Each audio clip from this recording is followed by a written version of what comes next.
The first week in May.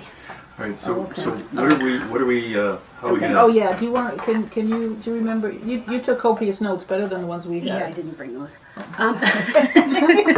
Because I grabbed a bag that had all those things in it, but didn't have the notebook anymore. Yeah. So what we were thinking of doing was focusing on the pieces of research connected to the Meyer residence that we found and then are copied here that highlight how the site can be used as the historic site in the museum, but then also for further research. Yeah. Do you think those photocopies of the mortgage documents are relevant? I think they're relevant, but I think because they're right there, we could have them on the table too. Where are they? And that This one? white folder the right binder. there. Anne Marie was our source. Yeah. You get lauded. You get lauded every time we mention those mortgages. I ran into an intern. Well, he was a summer intern for a couple of years in a row, and I just in the concourse. He's now working for DOH, and I just stopped him quick. Oh, hi, how's it going? This and that, and myself, former coworker who's now another present coworker. The three of us did all the data entry on these 30,000 plus documents. Oh wow. And he's not into history, but I just had to tell him, I said, all that work we did, people do appreciate it. Just want to let you know. Yeah. Yeah. Absolutely. Absolutely. Have you seen the mortgages? The mortgage documents? So this is more than just Those are Meyer. This is Myers, Yeah. yeah. So Yeah. there's listed on the front of all the people, but there's what 2 or 3 mortgage documents from Stephen Myers, a document from Nathaniel Paul where he's loaning money to somebody, Lydia and Abigail Mott, they're loaning money to somebody, John Johnson. There's Those are a boat registration and a receipt for the purchase of a boat. And Abram Johnson, well, they went in together on that, and then William Henry Johnson is I don't know if that's he's loaning money or getting money, I'm not sure which. These are all really great documents. Why did we dig up more? We have lots here. Yeah. And these Those are are all ones at that the Albany County Hall of Records. Some of them were previously discovered, but all of the chattel mortgages was a collection I had Yeah, process. and I think working them in, the big story, to me is part of the challenge. And as I've told this story to people coming in here, I sort of drifted to, he was probably borrowing money to start one of the newspapers, which is more than likely. right. He started the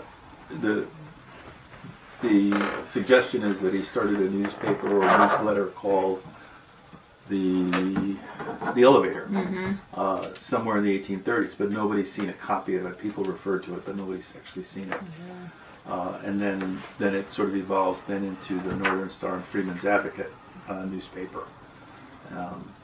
Yeah, my take is always about the information that these documents provide to us about the economic position of Stephen and Harriet, and the details related to even furnishing this building when we get Sure. to that point. But these are thanks to Anne Marie. Yeah, these are really fascinating pieces. Side note, but you just triggered my mind on this, and I'm going to look it up later. I have a few newspaper clippings of people talking about the money Myers had, that he was contributing to a fundraiser for newspapers. And I don't remember what newspaper it was, but the year and the people would probably be important, because then maybe you could Sure. connect it to that. Yeah. Absolutely. Yeah. Yeah, it is. So Question on this Okay. letter. This is 1860, September 22nd, 1860. This handwriting is very difficult. It's really I mean, this is you've read this, so I've can read it you- recently. Can you fill us in? This is actually, hang on. This is over the state conventions. Okay. and the direction they were taking in 1860 as people were preparing for Lincoln's run. And he was, there was a disagreement over the Republican Party and who the black convention goers were going to support and why. Which may not be something that we actually want to talk about today, but it may just be something that we want to say, here is this dialogue that was happening between these three people over many decades. And then in 1860, with Lincoln and the Republican Party gaining more of that momentum, they're still debating about if the Republican Party really is going to be the party that helps African Americans, because there was a lot of chatter amongst African Americans that Lincoln really wasn't as progressive or liberal as people were framing him to be. Many of the African Americans were saying he's just less pro-slavery, Right. masked in an anti-slavery cloak. And so some of this is about, well, you know, we have to go with the candidate that will be stronger and guarantee that there won't be backsliding, Yeah. like the Democratic candidates would have been. So I don't remember all the specifics. Sorry. Yeah. Now, I'm just wondering, can you frame what we're doing here, or we're framing? Well, Our tentative frame was that we wanted to highlight a few specific either items or discussion points, and then show how the items we had here helped people research or explain them. Yeah, okay. and there's also the element of where to look for these things. Where does one hunt these things down? Yeah, How do you find them? Because the part of the idea for the grant as it was written is that we would motivate people to carry on the research. And this is supposed to be a publicly viewable Yeah. video. So the idea is to try to, and in sharing with people strategies on how to locate this kind of information, my hope was when I wrote this grant that we would be offering people accurate tools. That means you don't necessarily go to Wikipedia. Yeah. But rather there are real documents available, but they can be a challenge to find. Yeah. And the fun thing about these documents is it helps you sort through the history in a way that oftentimes the surveys don't allow you to do, because the survey often will have an opinion. Oh, The yes. survey documents, whatever Yeah. they are, Yeah, high school textbook or whatever, they've got an opinion. yeah. And it's not necessarily an opinion that fits with what embedded. the Yeah. historic documents reveal to you. You know, Yeah, like this one, for instance. yeah. This one I find is just really fascinating because this was in my travels through historic documents, my recollection was this is a rather late arrival for me, and it was a bit jarring but very eye-opening to recognize the perspective of white abolitionists who so often in that standard retelling, it's not stated, but the standard retelling assumes Yeah. that all the abolitionists are white and they seem like the good guys. And yet to read Stephen Meyer's perspective on the situation, Right. as he said, the hypocrisy of white abolitionists irritated black leaders, and the reality was very different from what Yeah. that standard retelling suggests to us. And the other thing that I would be Which quick, is so what that's Yeah, referencing, right. so reading these first person documents. quick to point out about that is that when we say the abolitionists, we have certain things in mind. And we're talking about, in this case, this article, a mass of people that to a certain degree are not named. But they are the voters, the pro-abolition voters who voted for the Liberty Party and who voted for, whatever other abolition parties there may be, and pressed the government to remove, to show opposition to Southern slavery. but they would do nothing in their own neighborhood. Right. Right. It's like And not in my backyard. right, Is so the we're way I not- usually frame you it. know, we're not necessarily talking about Garrett Smith or Abel Brown or what's that fella down there with the shoemaker? I can't even think of his name. Garrett. No, Garrett. Well, no. I know who you mean. Yeah. But I mean, these people are people who distinguish themselves for their quote unquote radicalism. Yet at the same time, these people, other people who voted for abolition postures, but refused to do anything else, you know. And it'd be fun to single out who those people are. You know, just kind of see. Let's see who those people are. Black leaders grumbled that white associates had spent not $1 to make a practical example of the capacity of a single colored man. Stephen A. Myers, a popular black journalist in Albany, New York, called on white reformers to hire black workers as a demonstration of their principles. He reminded them that Northern prejudice was, quote, akin to the slavery of the South, close quotes, and that their bad example of had crippled black aspirations. And it goes on. So that was just like an executive summary of the article. And that's dated 1842. 42. Yeah. Yeah. That's interesting because this is 44, and this is Garnett saying you're not doing enough. Just Yeah. Yeah.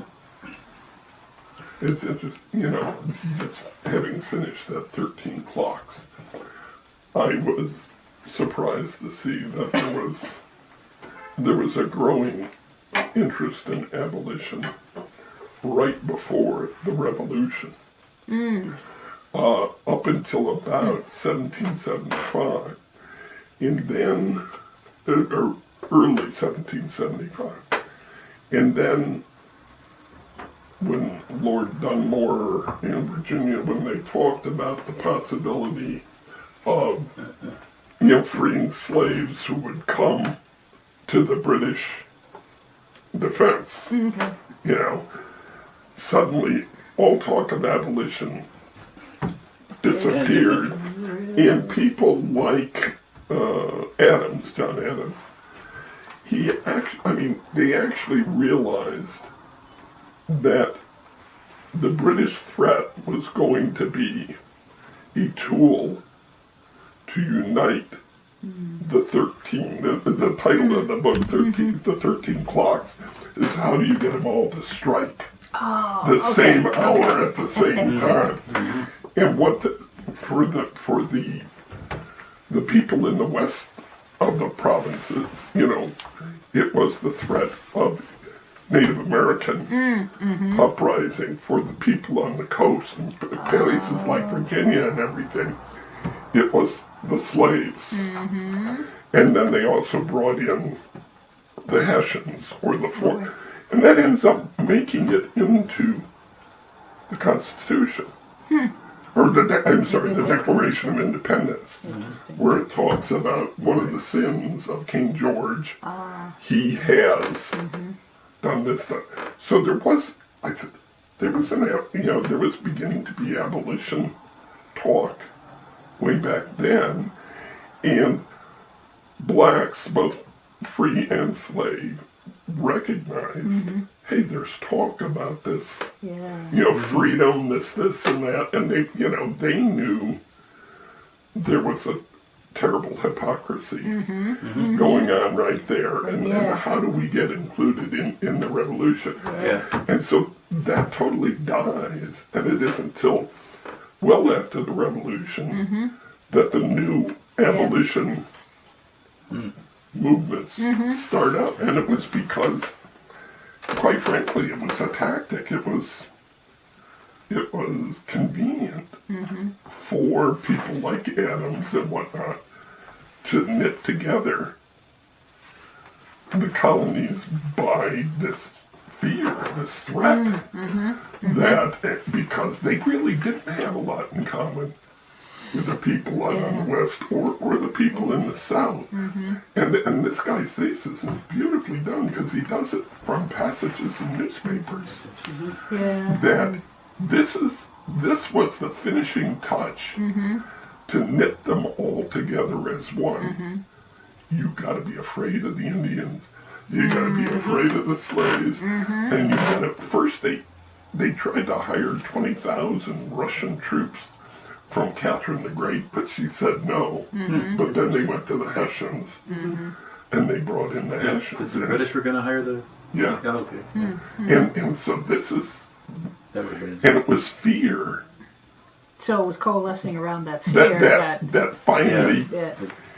quote made unquote these brought the very Catholics together. different, and it's brilliantly written, it's wonderful, and he uses the evidence of all the newspapers in the colonies, Yeah. and who borrowed from who, and then ran this and ran that.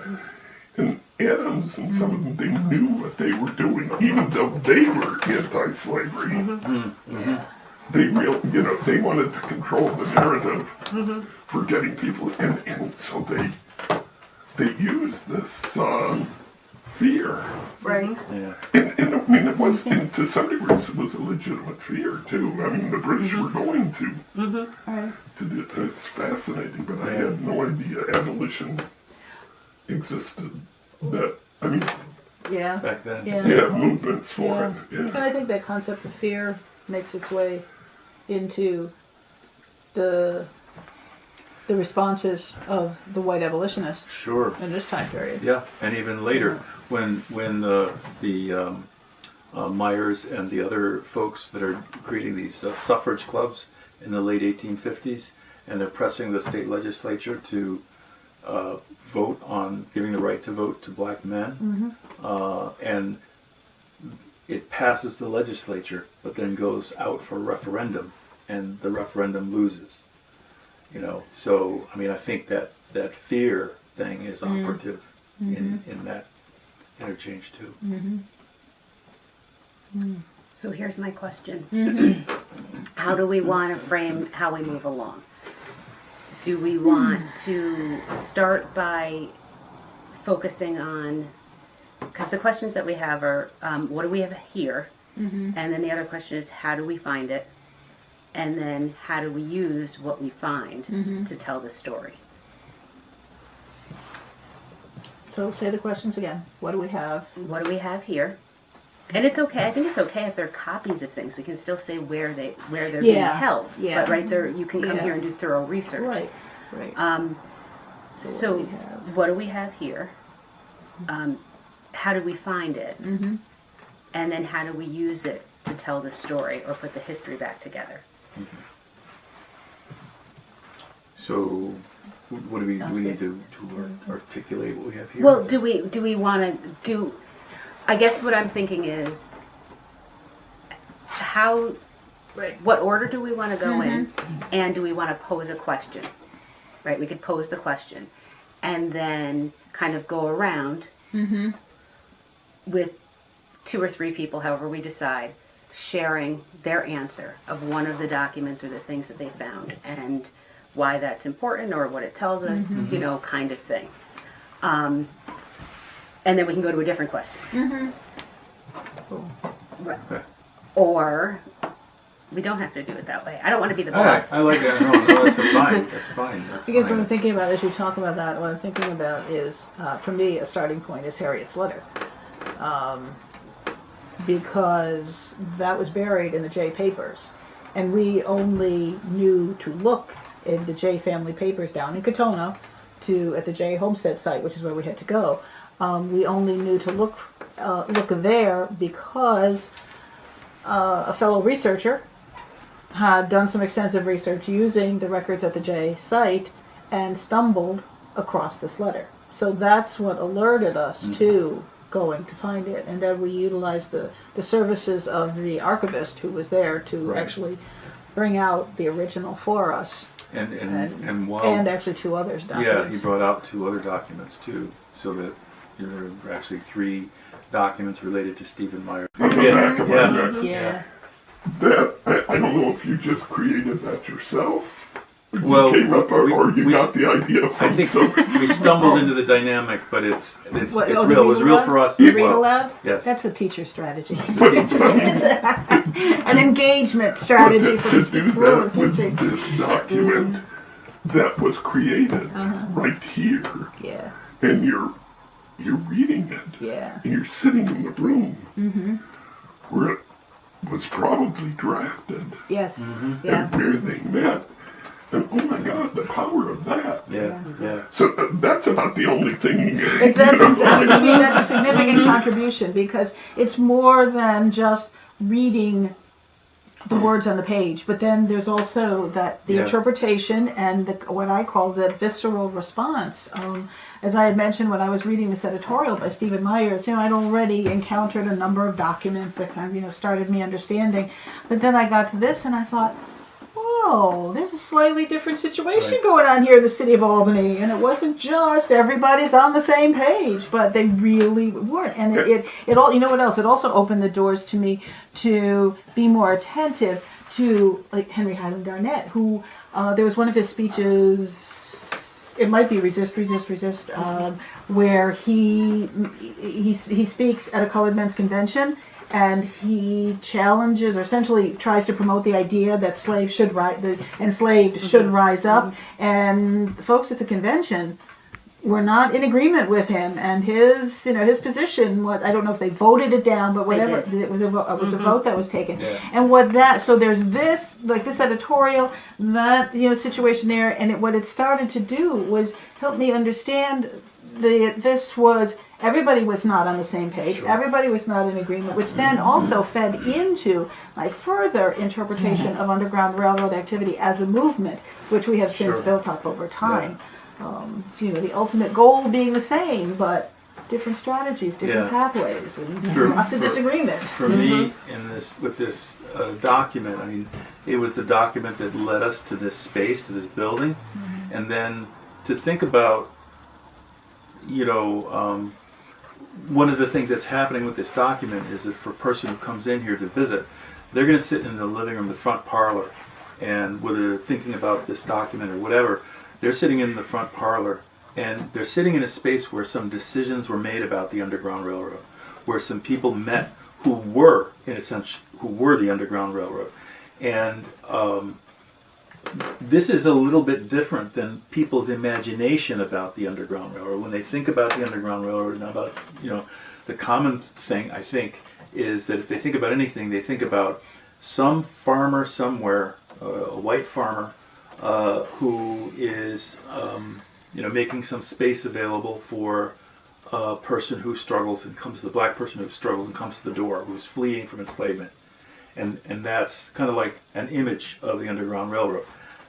This is a group of African Americans getting together in this building and meeting in that living room space. And they're making decisions about food, clothing, shelter, and how to help people.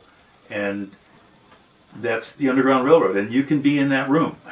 Yeah. And another thing I asked you after I read Captains, I said, who was this person? So it does lead Yes. to all the signatories of the, who were they?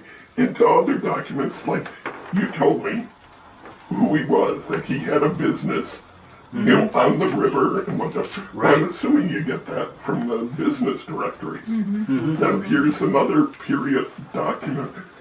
So it would be, who are Right. those black leaders that Yes. and business Yes. people and whatnot? So it just, and I was curious. And I mean, you gave me some information, but, you could Yeah. research what we know about these people. Yeah, right, Yeah, exactly. yeah. That's one thing that I found has been so fascinating and that I learned through the process of research was the value of asking questions. I was a teacher at that point. You think I would have Right. recognized the And- value of and- that sort of thing, and yet it took that personal experience to really drive home how important it was to ask questions. Who is this? Who is this? Why is this ad in this newspaper? Why is there this conflict at the colored men's conventions, or this conflict here among black and white abolitionists in Albany? Why is Stephen Myers, the chattel mortgages that you brought, to the Underground Road Education Center that we now house at the Stephen and Harriet Myers residence? Why are Stephen and Harriet going out for loans? But then again, what do these documents tell us? What kind of Yeah. rich stories are embedded in these accounts? So that whole Yeah. value of questioning that just keeps building and leading one forward to continue to unearth more. Anne Marie, what were the documents that you found at the Hall of Records? So they were a collection of chattel mortgages. I was given an assignment. Just here are a couple boxes. Peruse through them, see if any chattel mortgages might apply to an exhibit. Those are property. We were mortgages, working chattel on them. property. Yeah. Correct. And just skimming through. I think I had just begun to volunteer here, so there were only a couple names familiar, but of course Stephen Myers stood out. And so when I pulled out one mortgage, oh, Stephen Myers. Okay, and just I did. I complete history nerd moment. I like to call them is like just started sweating a little bit. My heart started racing. Oh wow. Is this really the Stephen Myers? The Stephen Myers, conductor of the Underground Railroad. And so I consulted City Directory, and for that period of time, a person of color, their name was italicized. So I'm like, all right, I'm onto something. And, you know, that address matched with some of the chattel mortgages, and I continued to go through a few boxes, and Stephen Myers, his brother and father-in-law, Abram and John Johnson, and just kind of continued along the path. And then I consulted you and Mary Liz. Who else should I be looking for? Because this is kind of a hidden gem of a collection. It hadn't been processed, so I did have to organize them. And it turns out there's 51 cubic feet of these chattel mortgages spanning from 1833 to 1904, and it's just a wealth of information. But yeah, complete history nerd moment finding these documents. And can I say that is just, I mean, it was so rich. I have to admit, too, when you came to tell us about this the first time, and you said chattel mortgages for Stephen Myers, I remember looking at you like you had two heads. Yeah. I thought, because chattel immediately translated for me in terms of people enslaved. Right. And then when you explained and I realized what these were. Just and personal property, right, movable personal property. all of a sudden it was like, oh my gosh. What And a it's rich really treasure trove. interesting to hear what is described, maps and globes, and Yeah. you know, and it leads to a lot of Mm-hmm. it leads to further questions. And I just thought, well, geez, in the absence of diaries or journals or photographs, Yeah, you know, this just adds to their life, their personal story. it does. And that's been something very important for us in bringing forward the story of Stephen and Harriet Myers and their colleagues. We want very much to, what can I say, to expand an understanding of them in terms of their life experience, Right. not just singularly as abolitionists, but as people employed, as Stephen Myers, for instance. You know, he needed to work to support the family. We have Harriet managing the home front and all the things that go with that. Then there are the community events that they're engaged in organizing, and the children they're taking care of, and the meals that are being prepared. You know, all these sorts of things that are part and parcel many times of our own lives. Well, so too with Stephen and Harriet and their colleagues. They were leading very busy and Right. complex lives as well. And so having the chattel mortgages brought forward helped very much to contribute to that expansion and understanding of who these people were in a comprehensive way, which was very And Carl, exciting. you had mentioned, you know, kind of getting chills. Oh, am I sitting in a room in the spot? I got chills just seeing his mark. Yes. Okay, he sat there, not with the pen that we use today, but probably dinked in an inkwell and just made that mark, and that gave me chills. Can I share? There was an experience I had just like that chills. Albany County Hall of Records. I just the folks there are just such incredibly helpful in finding resources within their vast collection. And sometimes I find that's a challenge. Knowing it's much like being on a computer. What search words do I use to get what I need? And there are many times when I'm just a little bit flummoxed and not quite sure. And in fact, I think when we started our research, we were looking for Underground Yeah, Railroad. right. And that's not a term by which resources were Right, categorized. we would go to the library and Yeah. ask for Underground Railroad stuff and be told, no, we don't have that. Oh, but we have this abolition stuff. Yeah, or Right. anti-slavery. Anti-slavery was the other Anti-slavery. word, yeah. And even then, we still weren't at a point where we were looking for resources reflecting black participation, so we hadn't even gone that route yet, which I think, I'm looking at Jennifer Yeah. because you really sort of risen to that challenge. So I hope you'd share about that. But I guess what I'm thinking about, just to go back quickly to this one incident, getting chills in front of this paper document. I was at the Albany County Hall of Records, and one of the staff there was so generous to bring out to me this huge leather-bound ledger, and it was manumission records. Was it 18? I'm trying to remember the dates. 1800, 1820. Yeah, and first there was just being in the presence of this document, but then as I went through page by page, and of course there's all this handwriting, which to me that's like people. I felt like the folks who had left their mark through the handwriting. There was a certain sense of being in touch with them. Much like when you were talking about the Vigilance Committee flyer and being in the front parlor of the Myers residence, and so anyways, as I'm working through taking my own notes related to the content of each of these manumission registrations that are contained in this ledger, I come across the manumission document for, it was Susan or Susanna, and she put her X on that page. Other pages people had signed for the person being manumitted. She put her X there, and honest to goodness, it was like everything stopped, just like you. It was just like everything stopped. And I had some high school students with me, so I had to call them all over, and they're looking at me like, what is she talking about? Oh my gosh.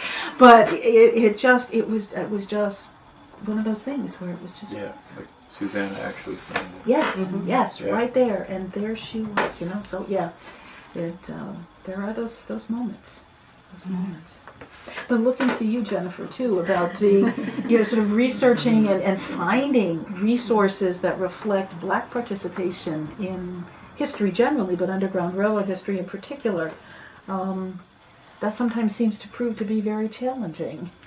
It is, and I think part of it goes back to the search terms we use, because we can't use Underground Railroad. If we do, then we get the secondary sources, or the survey sources, right? Yeah. That are from what other people have gathered and written about it.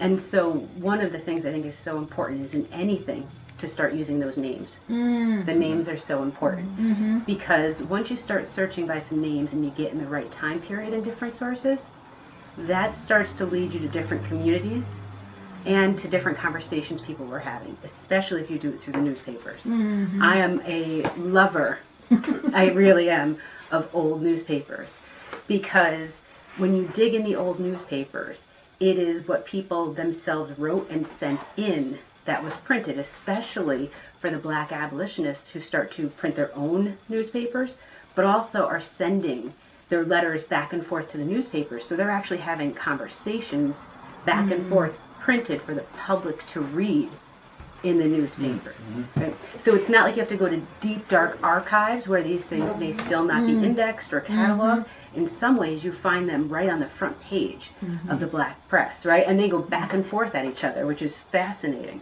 Can I ask a question? My experience was with these period newspapers, the antebellum newspapers, that the practice was to write, if it was a debate, if someone was covering a debate, the debate would be written about in the newspaper word for word. He said this, she said this, as opposed to our common contemporary practice, which is third-person perspective. Those newspapers were containing the words of the people who spoke or who wrote them. Sometimes and sometimes not.